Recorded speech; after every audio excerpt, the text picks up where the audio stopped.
അപ്പോൾ ഇന്ന് നമുക്ക് ബാക്കി വന്ന ചോറ് വെച്ചിട്ട് വളരെ എളുപ്പത്തിൽ തയ്യാറാക്കിയെടുക്കാൻ പറ്റിയ നല്ലൊരു ബ്രേക്ക്ഫാസ്റ്റിൻ്റെ റെസിപ്പി ഉണ്ട് നോക്കാം. അതിനുവേണ്ടി ഞാനിവിടെ 1 കപ്പ് ചോറാണ് എടുത്തിട്ടുള്ളത്. ഏത് അരിയുടെ ചോറ് വേണമെങ്കിലും എടുക്കാം കേട്ടോ. ഇതിലേക്ക് 2 മുട്ട പൊട്ടിച്ച് ഒഴിച്ച് കൊടുത്തിട്ടുണ്ട്. ഇതൊരു മിക്സിയുടെ ജാറിലേക്ക് ചേർത്ത് കൊടുക്കണം. അപ്പോൾ നിങ്ങൾക്ക് ആദ്യം തന്നെ നേരിട്ട് 1 കപ്പ് ചോറും 2 മുട്ടയും മിക്സിയുടെ ജാറിലേക്ക് ചേർത്ത് കൊടുത്താൽ മതിയാവും. ഇനി ഇതിലേക്ക് ആവശ്യത്തിനുള്ള ഉപ്പ് ചേർത്ത് കൊടുക്കാം. അപ്പോൾ ഞാനിവിടെ മട്ടരിയുടെ ചോറാണ് എടുത്തിട്ടുള്ളത്. വെള്ളരിയുടെ ഒക്കെ വേണമെങ്കിൽ എടുക്കാം കേട്ടോ.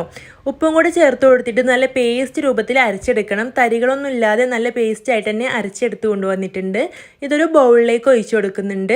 ഞാൻ അരച്ചെടുക്കുന്ന സമയത്ത് ഇതിലേക്ക് വെള്ളമൊന്നും ചേർത്ത് കൊടുക്കണ്ട കേട്ടോ. ആ ഒരു 2 മുട്ട വെച്ചിട്ട് തന്നെ ഇതുപോലെ നമുക്ക് നല്ല പേസ്റ്റായിട്ട് അരച്ചെടുക്കാൻ പറ്റും. ഇതിലേക്ക് കുറച്ച് ചെറിയ ഉള്ളി കട്ട് ചെയ്ത് ചേർത്ത് കൊടുത്തിട്ടുണ്ട്. കൂടെ തന്നെ ഒരു 2-3 ടേബിൾ സ്പൂൺ തേങ്ങ ചിരവിയതും കൂടെ ചേർത്ത് കൊടുത്തിട്ടുണ്ട്. 1 ടീസ്പൂൺ ചെറിയ ജീരകം കൂടെ ചേർത്ത് നന്നായിട്ട് മിക്സ് ചെയ്തെടുക്കാം. ചെറിയ ജീരകം ചേർക്കുമ്പോൾ നല്ലൊരു ടേസ്റ്റ് ആണ് കേട്ടോ. ഇനി അതിൻ്റെ ടേസ്റ്റ് ഇഷ്ടമില്ലാത്തവർക്ക് അത് സ്കിപ്പ് ചെയ്യാം. എന്നിട്ട് നല്ല പോലെ ഇവിടെ മിക്സ് ചെയ്തെടുത്തിട്ടുണ്ട്. ഇതിലേക്ക് 1 ടേബിൾ സ്പൂൺ അരിപ്പൊടിയും 1 ടേബിൾ സ്പൂൺ മൈദപ്പൊടിയും കൂടെ ചേർത്ത് കൊടുക്കണം.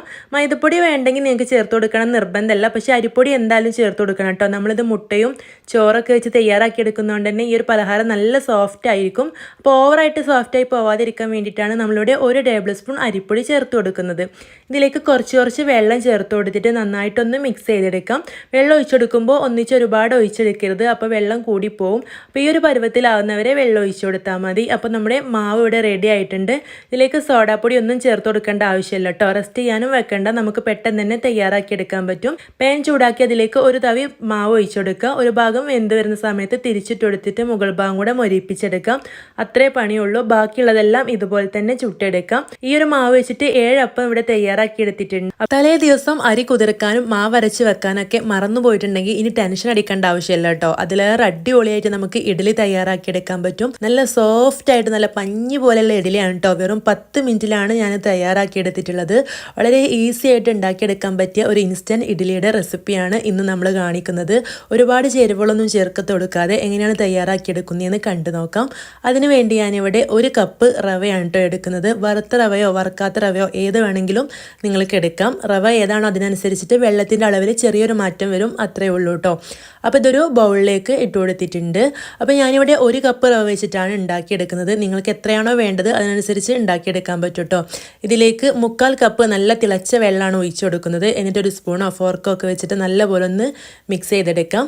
അപ്പോൾ ഈ ഒരു റവ ഈ ഒരു വെള്ളമൊക്കെ ഒന്ന് നന്നായിട്ട് കുതിർന്ന് വരണം. അപ്പോൾ നല്ലപോലെ ഒന്ന് മിക്സ് ചെയ്ത് കൊടുക്കുക. ഇനി ഇതിലേക്ക് നമുക്ക് തൈരാണ് ചേർത്ത് കൊടുക്കേണ്ടത്. നല്ല കട്ട തൈര് വേണം കേട്ടോ ഇതിലേക്ക് ചേർത്ത് കൊടുക്കാനായിട്ട്.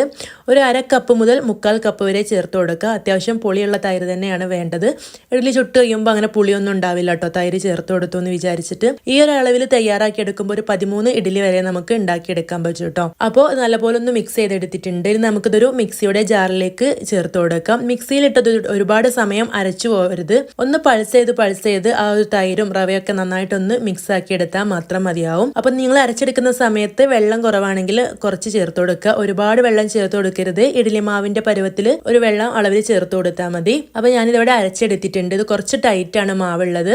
അപ്പോൾ ഈ ഒരു മിക്സിയുടെ ജാറിലേക്ക് തന്നെ കുറച്ച് വെള്ളം ഒഴിച്ചു കൊടുത്തിട്ട് നല്ലപോലെ ഒന്ന് കുലുക്കി ഇതിലേക്ക് ഒഴിച്ചു കൊടുക്കുകയാണ്. ഒരുപാട് വെള്ളം ഒഴിച്ചു കൊടുക്കരുത് കേട്ടോ. അപ്പോൾ മാവ് ലൂസായിട്ട് പോവും. ഇനി ഇതുപോലെ നല്ലപോലെ ഒന്ന് മിക്സ് ചെയ്തെടുക്കുക. നന്നായിട്ട് തന്നെ മിക്സ് ചെയ്തെടുത്തിട്ടുണ്ട്. ഇപ്പം നമ്മുടെ മാവ് ഇവിടെ ഇഡ്ഡലി മാവിൻ്റെ ആ ഒരു പരുവത്തിൽ റെഡിയാക്കി എടുത്തിട്ടുണ്ട്. ഇനി നമുക്കിതിലേക്ക് 2 ചേരുവ കൂടെ ചേർത്ത് കൊടുക്കണം. ആദ്യമായിട്ട് ചേർത്ത് കൊടുക്കുന്നത് ഉപ്പാണ്. അത് പാകത്തിന് ചേർത്ത് കൊടുക്കുക. അപ്പോൾ ഉപ്പ് ചേർത്ത് കൊടുത്തിട്ടുണ്ട്. ഇതിലേക്ക് ഒരു 1/4 ടീസ്പൂൺ സോഡാപ്പൊടി കൂടെ ചേർത്ത് കൊടുക്കുന്നുണ്ട്. നമ്മളിത് ഇൻസ്റ്റൻ്റ് ആയിട്ട് തയ്യാറാക്കി എടുക്കുന്നതുകൊണ്ട് തന്നെ നല്ല സോഫ്റ്റ് ആയിട്ട് നല്ല പഞ്ഞി പോലെ കിട്ടാൻ വേണ്ടിയിട്ടാണ് ഇതുപോലെ സോഡാപ്പൊടി ചേർത്ത് കൊടുക്കുന്നത്. അപ്പോൾ ഒരു 1/4 ടീസ്പൂൺ മാത്രം മതിയാവും കേട്ടോ. നല്ല പോലെ മിക്സ് ചെയ്ത് കൊടുക്കുക. എന്നിട്ട് നമുക്കിതൊരു 10 മിനിറ്റ് റെസ്റ്റ് ചെയ്യാനായിട്ട് മാറ്റി വെക്കണം. 10 മിനിറ്റ് തന്നെ മതിയാവും. അപ്പോഴേക്കും നന്നായിട്ട് തന്നെ സോഫ്റ്റ് ആയിട്ട് ഈ ഒരു മാവൊക്കെ നല്ല പോലെ പതഞ്ഞ് നല്ല സോഫ്റ്റ് ആയിട്ട് കിട്ടും കേട്ടോ. അപ്പോൾ റവ വെച്ചിട്ട് ഇതുപോലെ ഇഡ്ഡലി മുമ്പ് തയ്യാറാക്കി നോക്കിയിട്ടുണ്ടെങ്കിൽ നിങ്ങൾ കമൻറ്റ് ബോക്സിൽ അറിയിക്കണം. തയ്യാറാക്കി നോക്കാത്തവരാണെങ്കിൽ മസ്റ്റ് ആയിട്ടും ഉണ്ടാക്കി നോക്കണം കേട്ടോ. കുട്ടികളൊക്കെ രാവിലെ ഇഡ്ഡലി വേണമെന്നൊക്കെ പറയുകയാണെങ്കിൽ നമുക്ക് ഇതുപോലെ ഈസി ആയിട്ട് ഉണ്ടാക്കിയെടുക്കാൻ പറ്റും. എല്ലാ ദിവസമൊക്കെ നമ്മൾ അരി വെള്ളത്തിലിടണമെന്ന് വിചാരിച്ചാലും മറന്നു പോകുന്ന അവസ്ഥയൊക്കെ ഉണ്ടാവാറുണ്ട് അല്ലേ. ആ ഒരു സമയത്തൊക്കെ നമുക്ക് റെഡിയാക്കി എടുക്കാൻ പറ്റിയ ഒരു അടിപൊളി ഇഡ്ഡലിയുടെ റെസിപ്പിയാണിത്. അപ്പോൾ 10 മിനിറ്റ് ഞാൻ മാറ്റി വെച്ചിട്ടുണ്ടായിരുന്നു. മാവൊക്കെ നല്ല സോഫ്റ്റ് ആയിട്ട് വന്നിട്ടുണ്ട്. ഇനി നമുക്ക് ഇഡ്ഡലി തട്ടിലേക്ക് ഒരല്പം എണ്ണ തൂവി കൊടുക്കാം. ഞാനിവിടെ നല്ലെണ്ണയാണ് കേട്ടോ ഉപയോഗിക്കാറ്. നല്ലെണ്ണ ഉപയോഗിച്ചിട്ട് ഇതുപോലെ ഇഡ്ഡലി തയ്യാറാക്കി എടുക്കുമ്പോൾ ഈ ഒരു തട്ടിൽ നിന്നൊക്കെ പെട്ടെന്ന് തന്നെ അത് നമുക്ക് വേർപ്പെടുത്തിയെടുക്കാൻ പറ്റും, ഒട്ടി പിടിക്കൊന്നും ചെയ്യില്ല. അപ്പം 2 ഇഡ്ഡലി തട്ടിലും ഇതുപോലെ നല്ലെണ്ണ നല്ല രീതിയിലൊന്ന് ആക്കി കൊടുത്തിട്ടുണ്ട്. ഇനി നമുക്ക് സാധാരണ നമ്മൾ ഇഡ്ഡലി ചുട്ടെടുക്കുന്ന പോലെ തന്നെ ചുട്ടെടുക്കാം കേട്ടോ. മാവ് ഓരോ കുഴിയിലേക്കും ഒഴിച്ചു കൊടുത്തിട്ട് ആവിയിൽ വെച്ച് വേവിച്ചെടുക്കാം. ഒരു 10 മിനിറ്റ് ആണ് ഇത് ആവിയിൽ വേവിച്ചെടുക്കേണ്ടത്. കൂടുതൽ സമയമൊന്നും ആവശ്യമില്ല കേട്ടോ. 10 മിനിറ്റ് ആകുമ്പോൾ തന്നെ ഇത് വെന്ത് കിട്ടും.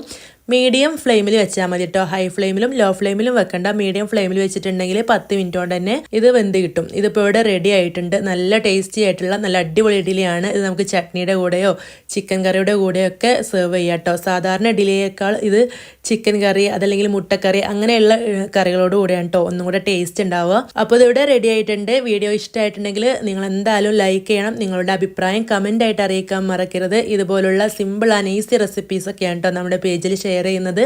അപ്പോൾ ഫ്രണ്ട്സിനും റിലേറ്റീവ്സിനും ഒക്കെ ഷെയർ ചെയ്ത് കൊടുത്ത് സപ്പോർട്ട് ചെയ്യാൻ മറക്കരുത്. പേജ് ഒന്ന് ഫോളോ ചെയ്തും കൂടെ സപ്പോർട്ട് ചെയ്യണം കേട്ടോ. ഇതുപോലുള്ള സിമ്പിൾ റെസിപ്പീസൊക്കെ ആയിട്ട് നമുക്ക് വീണ്ടും കാണാം. താങ്ക്